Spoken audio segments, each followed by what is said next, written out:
이 퀀트는 이제 숫자 기준입니다. 그렇지만 상반기에 많이 올랐다는 측면에 대한 어떤 약간 부담감 이런 것들 외에는 지수가 부러질 요인은 딱히 안 보입니다. 사업적 목적이 뚜렷한 이 자회사가 조금 더 유리하다. 대형주로 접근을 해도 늦지 않다라고 보고 있습니다. 지금 하반기 증시와 관련된 이야기를 좀 드릴게요. 뭐 아까도 잠깐 말씀드렸지만 8월 위기설도 좀 있었고요. 네. 그다음에 이제 9월 추석 이후로는 우리 이제까지 보면은 그 10억 대주주 양도세 이것 때문에 이제 주식을 막 팔기 시작하잖아요. 네. 그러면서 이제 시장이 좀 하락하지 않을까? 그리고 이제 그 연준에서의 어떤 테이퍼링 이야기도 이제 본격적으로 나올 거라고 보기도 하고 한국은 뭐 금리 인상 이미 예고했고 이런 여러 가지 조건을 봤을 때 하반기 주식시장은 어둡다, 급락할 수 있다 이런 얘기가 많이 나오거든요. 일단 어떻게 보세요? 일단 지수는 어느 정도 이제 상반기에 많이 올랐다고 해가지고 어느 정도 이제 상승세는 둔화될 수 있겠지만 이게 이제 소위 얘기해서 이제 삭감 모양이라고 하죠. 이게 이제 다시 원점으로 되돌릴 가능성은 크지 않다. 좀 전에 말씀드렸다시피 이 펀더멘탈 즉 기업이익이 너무 좋기 때문입니다. 일단은 뭐 좀 전에 말씀드렸다시피 IT 자동차가 일단 기본적으로 글로벌리 이 어느 정도 이제 축이 됩니다. 그리고 글로벌은 한국은 아직 좀 적습니다. 이 네이버 이제 카카오가 국내 사업자이기 때문에 실질적으로 이 비중이 아직 좀 작기는 하지만 글로벌 플랫폼 기업들이 어느 정도 이 기업의 이익 자체가 상당히 견고해요. 이런 쪽이 일단은 이 기본으로 되고 있고 새로운 2차 전지라든지 이제 친환경 관련한 이런 쪽이 일단 정부에서 계속해서 밀어주니까 그쪽에서 이익이 날 수밖에 없고 그래서 이게 보면 신흥 세력과 기본의 어떤 이 기반이 되어 있는 그런 기업들의 어떤 포트폴리오의 조화가 너무 좋아요. 그래서 기업 실적이 일단은 뭐 피크아웃 이런 쪽은 사실은 말도 안 된다고 보고 있고 1분기 엄청 좋았던 게 그냥 좋아지는 그런 컨셉으로 착시 효과는 있을 수는 있겠지만 이 기업 이익이 계속해서 좀 좋아진다라는 그 컨셉이 지금 상황에서는 지수를 이렇게 뭐 여러 가지 노이즈가 있을 수 있겠지만 상당히 조금 하방 경직성을 딱 갖추게 하는 그런 체력은 충분히 좀 된다. 이건 비단 한국뿐만 아니라 글로벌도 마찬가지고 한국이 오히려 글로벌 대비해서 좀 더 잘 이 시대 변화를 좀 더 잘 대응하는 것 같이 모멘텀이 좀 더 좋기 때문에 저희는 지수 측면에서는 그렇게 크게 임팩트는 없다라고 보고 있습니다. 그렇지만 이 종목을 선택하는 데 있어서 좀 전에 말씀드렸다시피 그냥 이제 뭐 밸류에이션이 좋고 배당 수익률이 높고 이제 뭐 이런 실적이 똘똘한 이렇게 이제 과거의 어떤 형식으로 계속 그리고 바라보게 되면 실적으로 쉽지 않을 것 같습니다. 그리고 하반기에 지수 어떤 이 수급의 어떤 특성 이거는 이제 지수하고 관계가 없지만 상반기에 많이 오른 종목군들이 말씀하셨다시피 연말부터 실적 잘 나오면 그냥 팔아버리는 그 강도가 좀 더 세지거든요. 1분기도 물론 그랬겠지만 2분기부터 이런 현상이 쭉 일어납니다. 그래서 이익도 많이 주가가 많이 과열된 종목보다는 오히려 이제 조금 부담이 없는 쪽이 상당히 좀 아웃퍼폼하는 측면이 있고 이것은 종목 간의 어떤 컨셉이기 때문에 지수하고는 크게 연동성이 없어요. 그러니까 지수도 그렇게 크게 빠질 일은 없다. 빠질 일은 없다라고. 그러니까 단지 이제 시장이 좀 그렇다고 확 오르지 못하는 어떤 그렇습니다. 우리 보통 기간 조정이라고 표현하나요?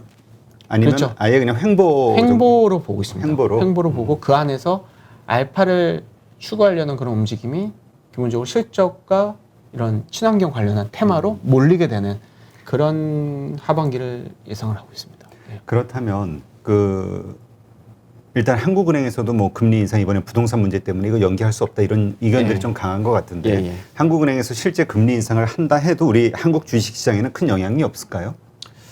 물론 단기적으로는 임팩트는 있다라고 보고 있지만 실질적으로 핵심적인 글로벌 명목 금리는 미국 10년물 금리라고 저는 보고 있어요. 국채 금리라고 보고 있기 때문에 과연 이제 미국의 테이퍼링이 내년 말이 기본적으로 지금 이제 컨센서스인데 과연 그것이 될 것인가? 지금과 같이 계속 기업들 위주로 GDP를 늘리는 그런 이제 컨셉으로 할 수밖에 없는데 지금은 그리고 그 기업들의 개인들이 이제 뭐 이제 숟가락을 담거든, 뭐 빨대를 꼽든, 뭐 발을 담거든 이런 식으로 해서 같이 점증하는 그런 컨셉. 자산 가치라든지 기업 가치에 편승한 개인들만 이제는 앞으로 사실 상당히 조금 경기에 그러니까 상해 프로가 더 큰 부를 누릴 수밖에 없는 거. 그러면 전체적인 풀 자체는 경기가 좋아진 거고. 그렇죠. 그래서 지금 상황에서 보면 그렇게 이제 실적 측면에서는 괴롭힐 여지는 없다. 그렇지만 상반기에 많이 올랐다는 측면에 대한 어떤 이 약간 부담감 이런 것들 외에는 지수가 부러질 요인은 딱히 안 보입니다. 그렇다고 뭐 여기서 더 올라간다라는 어떤 임팩트를 보이기는 좀 어렵겠지만 말씀하셨던 뭐 테이퍼링 이슈라든지 금리 인상 이런 것들 때문에 일단 불안할 수는 있겠지만 그렇게 지수가 횡보하면서 거기에서 알파 즉 종목별에 누가 더 좋은지를 우열을 가리기 위한 이 잣대가 실적 외에 친환경이 더 생기는 거죠. 그래서 그쪽에서 종목별의 편차는 조금 더 벌어지지 않을까 이렇게 생각합니다. 그렇다면 예를 들어서 테이퍼링, 연준의 어떤 테이퍼링이라든가 한국은행의 금리 인상 이슈로 주가가 좀 빠진다 하면 급락하거나 하면 그때는 오히려 좀 저가 매수의 기회가 될 수도 있겠네요. 그럴 때 오히려 이런 테마성 그러니까 요 친환경 관련한 테마성 실적 개선되는 기대한 종목군들이 지수를 메울 것 같습니다.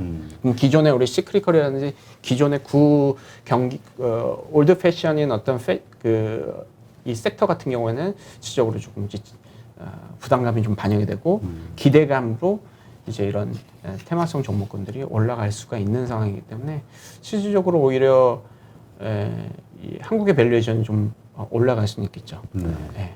그렇다면 지금 뭐 우리 가치주와 성장주에 대해서는 뭐 말씀하신 대로 지금 친환경 중심의 어떤 성장주를 지금 선택해야 될 때다 말씀해 주셨으니까 종목을 우리가 고른다고 할 때 이제 포트폴리오 조정을 해야 되잖아요. 이제 지금 말씀하신 횡보장을 대비한다고 하면 뭐를 팔아야 되는 겁니까? 그러니까 내가 들고 있는 주식 가운데서 사야 되는 거는 지금 말씀하신 대로 친환경 관련, ESG 관련 요 섹터의 주식을 사는 거고 그것도 대형주 중심으로.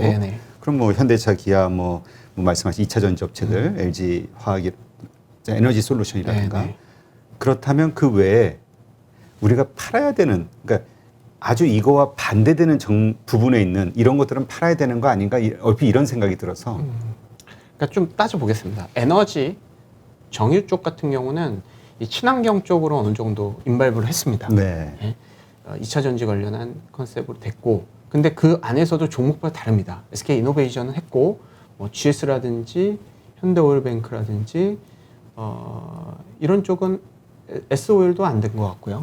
거기에서 이제 차별이 되는 거죠. 그렇죠. 그리고 소재 업종, 화학 쪽도 수소기 때문에 한국이 이제 뭐 글로벌을 선도한다라는 컨셉이잖아요. 그러니까 요게 투자들이 저게 돼?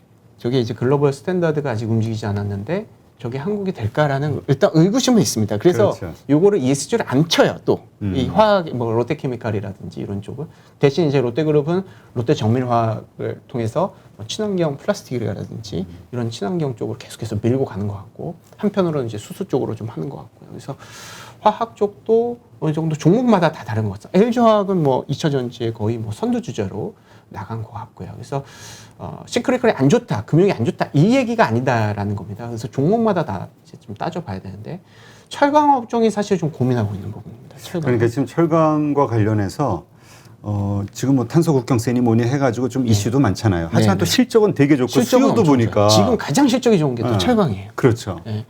그래서 그렇지만 이 테마성 ESG는 전혀 상관이 없는 쪽입니다. 오히려 완전 진짜 공해 산업이라고 그냥 공해를 덜 내겠다라는 거지. 그치, 수소 이용해가지고 해보겠다 이거잖아요. 이게 참 애매해요. 물론 이제 뭐 포스코나 현대제철 새로운 어떤 아이디어가 나올 수는 있겠지만 그게 나오고 나서 대응을 하는 것이 맞지 않을까. 저희도 ESG 저희 이제 운용사와 얘기를 하고 리서치한 입장에서 좀 전에 말씀드렸잖아요. 지수를 구독을 해서 거기에서 ESG에 대한 점수를 우리가 역산을 한다라고 말씀드렸잖아요. 그래서 그런 측면으로 확인을 하고 이렇게 테마성으로 포함이 되는지 안 하는지가 조금 더 중요한 것 같습니다. 그래서 ESG 관련한 부분은 주관적일 필요는 없다라고. 그러니까 우리가 스스로 생각하면 안 되고 글로벌리 기준이 맞습니다. 뭐냐. 그게 되게 또 중요한 것 같아요. 이걸로 그냥 딱 심플하게 봐요. 그런 면에서 철강은 아니다. 철강 아니죠.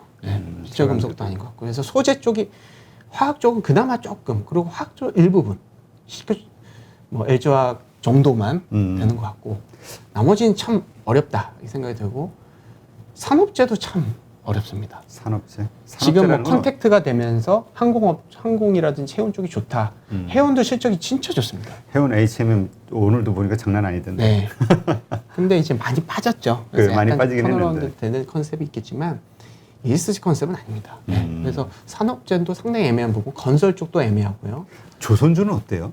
조선주도 왜냐면 지금 친환경 선박이니 뭐 LNG 선이니 우리 말은 계속 친환경 쪽 예. 얘기가 많이 들려서 조선주는 또 이제 아직은 일단 뭐 발주가 나온 것도 없고 그나마 거기서 조금 기대할 수 있는 부분은 좀 그런 쪽이긴 한데 지금은 또 예를 들어서 친환경 뭐 드론이 뭐 허무맹랑한 얘기일 수도 있겠지만 뭐 무인 드론이 막 해서 뭐 물건을 택배 한다 뭐 큰 물건까지도 성공했다 뭐 이런 얘기도 나올 수 있잖아요. 뭐 이건 소설이긴 로봇 하지만 산업? 로봇 산업으로 봐야 돼요. 네, 그래서 일단은 ESG로 포함이 되어 있지 않습니다. 그래서 이렇게 안 보는 게 맞는 것 같고, 그러면 에너지, 화학, 산업체 했고요. 필수 소비재 이것도 애매합니다. 필수 소비재도 물론 이제 필수 소비재도 CJ 제일제당 같은 경우에는 이런 걸 이제 바이오 쪽으로 어느 정도 인발브를 했습니다. 그래서 약간 이게 뭐 화학 쪽이야, 뭐 제약 바이오 쪽이야 이렇게 헷갈리게 하긴 하는데 그것도 이제 일부분이고, 그래서 필수 소비재도 그렇지만 이제 그쪽보다는 어쨌건 우리는 이제 의식 쪽 관련한 사업이기 때문에 원래 밸류에이션이 높은 쪽이고 약간 이게 중립지대인 것 같고요. 유틸리티는 아닙니다. ESG가 아니고요. 그리고 금융 쪽도 ESG가 아닙니다. 네. 그렇지만 이제 이 필수 소비재랑 비슷한 거죠. 우리가 금융을 그렇죠. 사용하지 않는 수가 없고 이제 곧 카카오뱅크가 상장이 될 건데 이것이 과연 이제 은행도 이제 비대면 서비스가 주가 된다라고 하면 이게 어느 정도 이 모멘텀이 나올 수도 있습니다. 근데 이게 이제 또 나와 봐야지 안다라는 컨셉에서 금융 쪽도 중립 이하 컨셉으로 저희가 점수가 매겨줄 것 같고요. 그렇지만 이제 반도체라든지 자동차는 상당히 명확하죠. 이거에 비해서.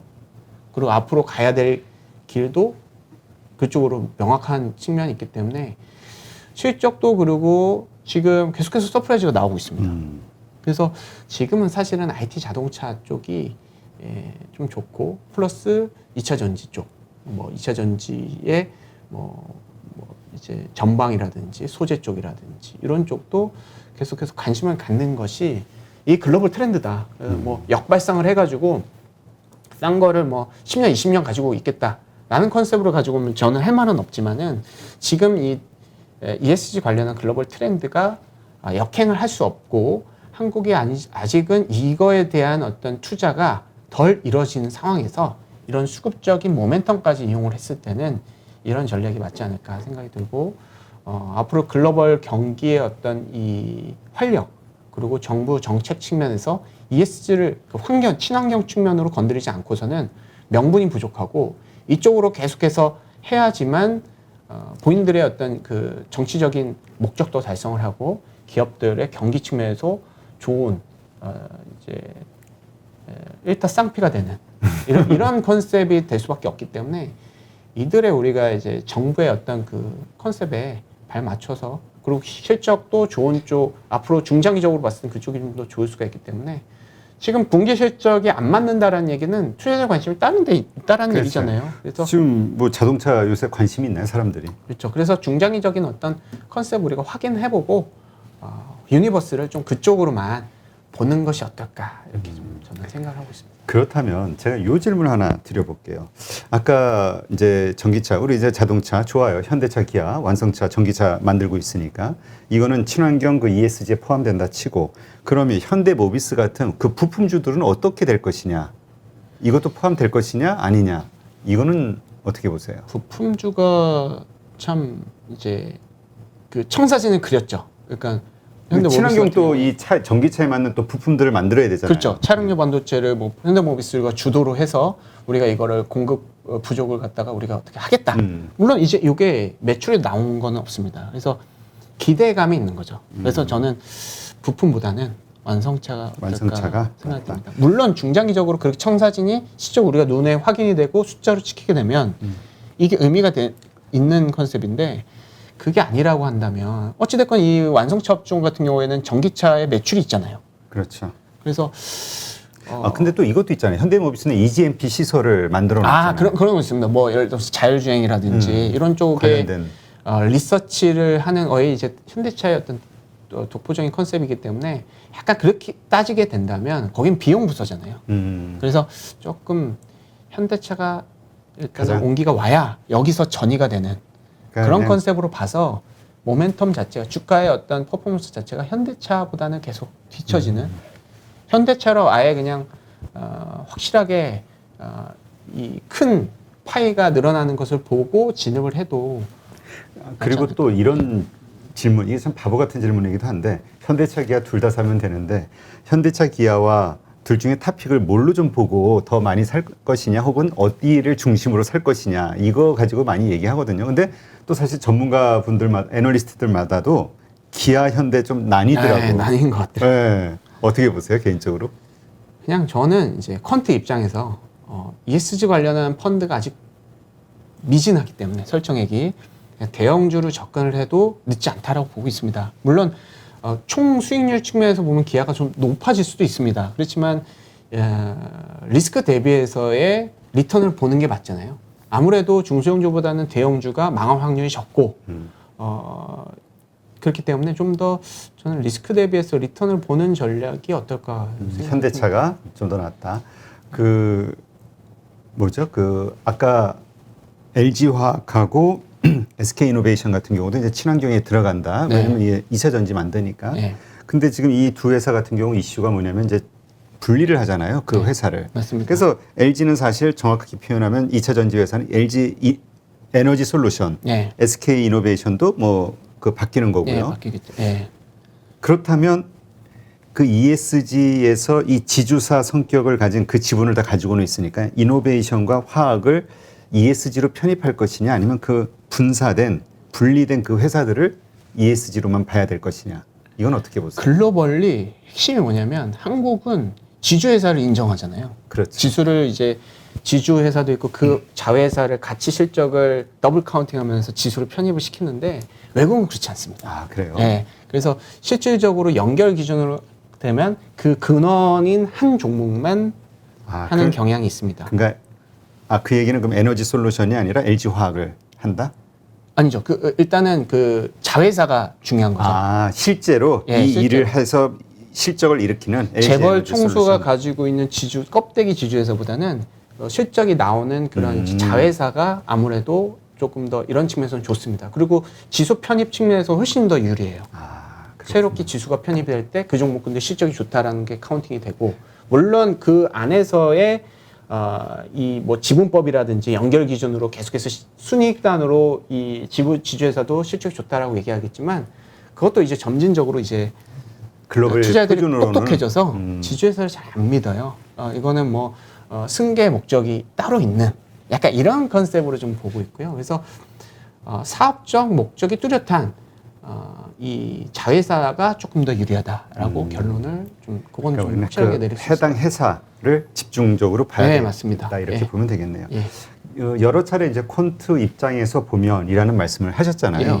잘 모르시는 분들도 있어서 주린이들이 많으시니까 퀀트 입장에서 본다라는 그 퀀트의 시각이 어떤 것인지를 좀 설명해 주시죠. 이 퀀트는 이제 숫자 기준입니다. 그러니까 숫자 안에서도 어떤 숫자냐, 뭐 이익에 대한 숫자도 있고 수급에 대한 숫자도 있고 펀드의 지금 뭐 설정 규모가 어떻게 되는지 뭐 수급적인 측면도 있을 것이고 이렇게 숫자를 기반으로 아이디어를 하는 겁니다. 그래서 어떤 종목군들을 제가 뭐 예를 들어서 IT 애널이기 때문에 어떤 종목을 탐방을 가서 이 종목군들이 좋다라기보다는 그냥 이제 아무것도 탐방을 안 간 상태에서 쫙 유니버설 나래를 세워놓고 이익 모멘텀만 쫙 나래비를 이제 랭킹을 매기는 거죠. 그래서 위에는 좋다, 아래는 나쁘다라고 그냥 숫자 객관적으로 판단을 할 수 있는 그런 이 컨셉인 것 같습니다. 물론 이 퀀트라고 하면 이제 아무래도 이 숫자를 좀 많이 다루기 때문에 이제 리퀘스트가 많습니다. 그러니까 뭐 뚝딱 뭐 엑셀을 좀 해달라 뭐 이런 컨셉. 그러니까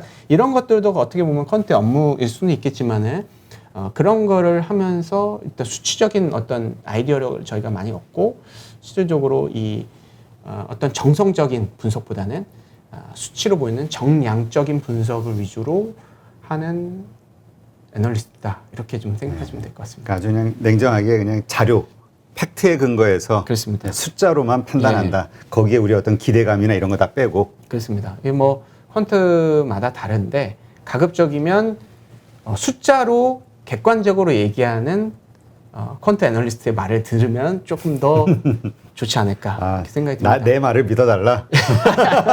숫자만 믿으시면 됩니다. 아니, 내가 원래 퀀트 팀장님들하고 이야기하다 보면 용어가 너무 어려워가지고 가끔 헷갈릴 때가 있는데 오늘도 가장 쉽게 와닿는 거 일타쌍피 딱 이렇게 해주니까 딱 설명이 이해가 쉽더라고. 이제 앞으로 좀 이렇게 쉬운 용어로 좀 설명을 더 해주시면 더 많이 이해가 될 것 같아요.